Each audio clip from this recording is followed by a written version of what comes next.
Эмне үчүн эркек жетекчи болуш керек? Бардыгы айта берет, эмне үчүн эркек деп. Эркекти фазилеттүү кылып жаратты. Ошондуктан эркек киши жетекчи болот. Көп жерлерде. Бул нерсени, бул маселени бардык жактан карап көрүңүз. Эркек киши утуп чыгат. Биринчиден дене жактан дагы күчтүү жаратылган эркек киши. Акыл жактан десеңиз, акыл жактан Нобель сыйлыгын алгандарды да караңыз, күчтүү гантель көтөргөндөрдү, спорт жактан чыккандар, акыл жак таймаш жактарынан бүт бардыгы, суда сүзгөндөн баштап бүт чокуга чыгып, айга учуп, Тянь-Шань сокусуна чыккандарга чейин карасаңыз, бүт барыгында эркектер турат. Эркектер фазилеттүү кылып жаратылды, ошондуктан жетекчи дейт да. Эркек киши үйдө отурбаш керек, көчөгө чыгыш керек, рызкын табыш керек. Эркек кишинин рызкысы ар бир жерде байланган, көчөлөрдөн таап келет.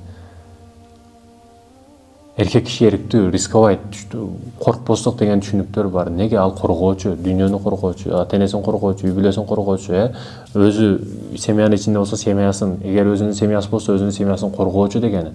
Ошондуктан ага коргоочу сыпаты болгон үчүн коркпостук, жоокерлик, баатырлык деген нерселер кошо берилген. Ал эми аялдачы бала карагандыгы үчүн ага рисковать сезимдери жок. Ошондуктан бизнесте көп аялдар ийгиликке жетпейт. Неге? Рисковать этпейт алар. Баланын коркунучтан сакташ керек, башкадан сакташ үчүн Кудай Таала аны өтө мээримдүү кылып койгон да. Бош болот аял киши. Ошондуктан эркекке теңелип, баягы айтат го, тентекке теңелип терек бою секирбе деген сөз бар. Салыштырган маселеде орунду билиш керек ар бир адам. Тең укуктуу дейбиз. Тең укуктуу болсо, урматтуу мекендешим, мисалы посттордо, ар бир жерде, банктарда кезекке турабыз. Бир баласы менен келсе же боюнда бар аял келсе өткөзүп коебуз аны, туурабы? Алдыга. Тең укуктуу деп тура бербейбиз аны. Мисал үчүн айттым, шартка карап укуктарыбыз өзгөрүп кетет го, чынбы? Адамгерчилик бар го бизде. Тең укуктуубуз деп туруп болбойбуз биз.